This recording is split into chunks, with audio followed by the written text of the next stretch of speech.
விடுபட்ட தெய்வ வழிபாடுகள் ஒன்றன் பின் ஒன்றாக நடைபெறக்கூடிய சாத்திரிக்கூறுகள். அந்த தெய்வ வழிபாடுகள் தான் பெரிய பலத்தை ஏற்படுத்தும், ஆச்சரியமான முன்னேற்றத்தை ஏற்படுத்தும். யாருக்கு? சிம்ம ராசிக்காரர்கள். அதெல்லாம் கொஞ்சம் நல்லது, நிறைய நடக்கும், ஆச்சரியமான முன்னேற்றத்தை ஏற்படுத்தும். தொலை தூரத்திலிருந்து வரக்கூடியது, வெளியூருக்கு போகிறது, செட்டில் ஆகிறது, இதெல்லாம் வந்து சிம்மராசிக்காரர்கள் பண்ணலாம். பாஸ்போர்ட்டில் விசா ரிஜெக்ட் ஆகும், அவங்களுக்கெல்லாம் திருப்பி விசாலாம் கிடைக்கக்கூடிய அமைப்பெல்லாம் சிம்மத்துக்கு ஏற்படுவது.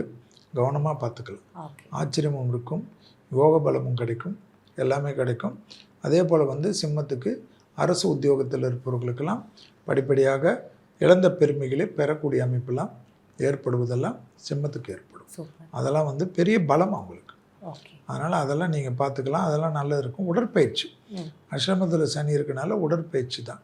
வாகன அமைப்புக்கு நிச்சயமாக நல்ல மாற்றங்கள் ஏற்படும். பெற்றோர் பெரியோர்களுக்கு பெரிய அனுகூலம் ஏற்படும். சிம்மராசி பெற்றோர் பெரியோர்களுக்கெல்லாம் பேர் புகழ் கிடைப்பது, பணம் கிடைப்பது, சந்தோஷம் கிடைப்பது, கௌரவம் கிடைப்பது, அவங்களுக்கு அரசு தொடர்பில் பெரிய ராஜ்யத்தை நிரூபிக்கக்கூடிய அமைப்பெல்லாம் ஏற்படுவதெல்லாம் சிம்மராசி பெற்றோர்களுக்கு ஏற்படும்.